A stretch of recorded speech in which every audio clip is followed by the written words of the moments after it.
আশুরাকে কেন্দ্র করে নিরাপত্তার কোনো ঝুঁকি নেই, সব ধরনের ব্যবস্থা নেওয়া হয়েছে বলে আশ্বস্ত করেছেন ঢাকা মহানগর পুলিশের ভারপ্রাপ্ত কমিশনার মোহাম্মদ সারওয়ার।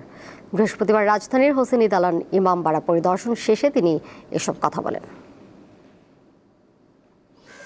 ৬ জুলাই পবিত্র আশুরা দিনটি উপলক্ষে বৃহস্পতিবার বেলা ১১টার দিকে পুরান ঢাকার লালবাগের হোসেনি দালান ইমামবাড়ায় নিরাপত্তা ব্যবস্থা দেখতে যান ঢাকা মহানগর পুলিশের ভারপ্রাপ্ত কমিশনার।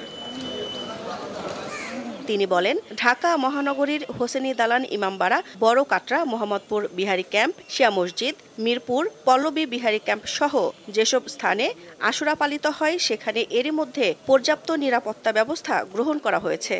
সকল অনুষ্ঠান স্থলের প্রবেশ মুখে আর্চওয়ে গেট স্থাপন, হ্যান্ডহেল্ড মেটাল ডিটেক্টর দ্বারা তল্লাশির ব্যবস্থা করা হয়েছে এবং আগত সকলকেই তল্লাশির মধ্য দিয়ে অনুষ্ঠানস্থলে বা অনুষ্ঠানে অংশগ্রহণ করতে হবে।